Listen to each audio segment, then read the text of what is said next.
Hi, and welcome back to Your Travel with Olivia. Thank you so much for joining me here again. Well, as we get back into travel, I thought that this would be a good opportunity to bring up some of the things that are happening out there, and that is travel scams. Yes, today we're going to talk about the scammed and the scammers.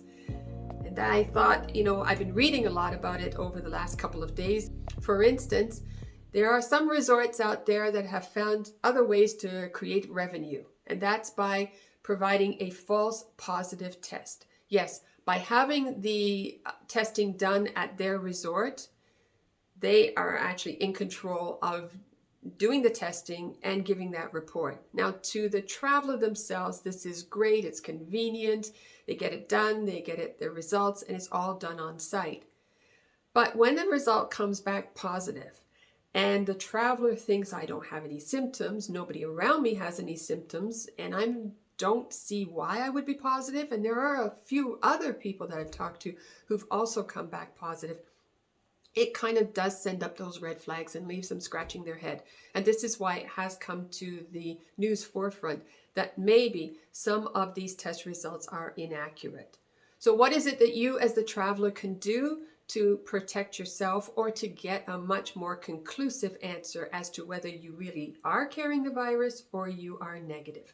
One of the things that you can do is do a rapid test. That way you can see, now, does that actually confirm the positive or is it coming back negative? If it does come back negative, I suggest that you go off-site and find an independent testing facility and have a test done there and see what the results are. If that also comes back negative, that is pretty conclusive that your test results may very well, the positive one may very well be inaccurate.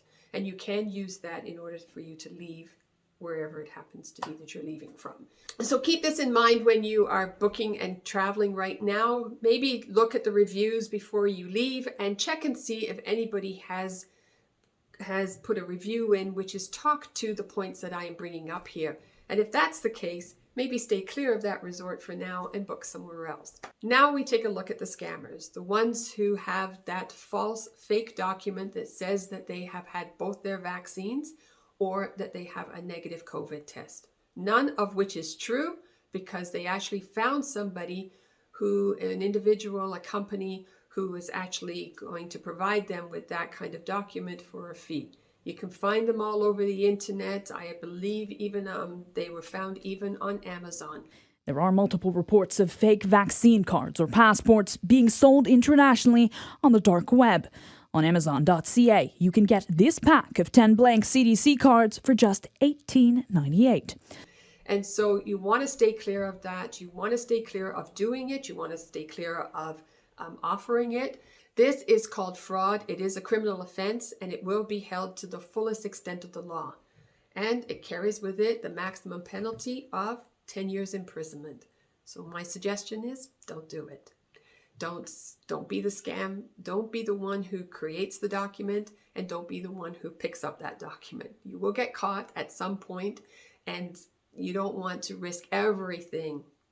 Employment in the future, imprisonment. You don't want to risk all of that for something that is also endangering the public, because you're really not taking the safety of the public into consideration when you present these fraudulent documents. So that's what I wanted to talk to you about today.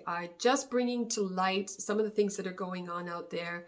If there's a loophole, it will be found, it will be used, and we don't have to be a part of that. And hopefully none of us get scammed and none of us are scammers. If you found today's information really, really useful and valuable, don't forget to like and also share it with your friends and family and peers, because the more people out there that know about this, then the more that we can protect our communities as we go forward.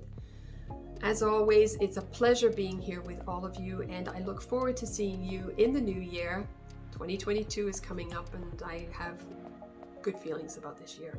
I'm pretty sure, almost 100%, that it's going to be an awesome year and that we're going to get through this for sure. Okay? Enjoy the holidays and all the very best to each and every one of you. Adios and stay safe. Bye-bye.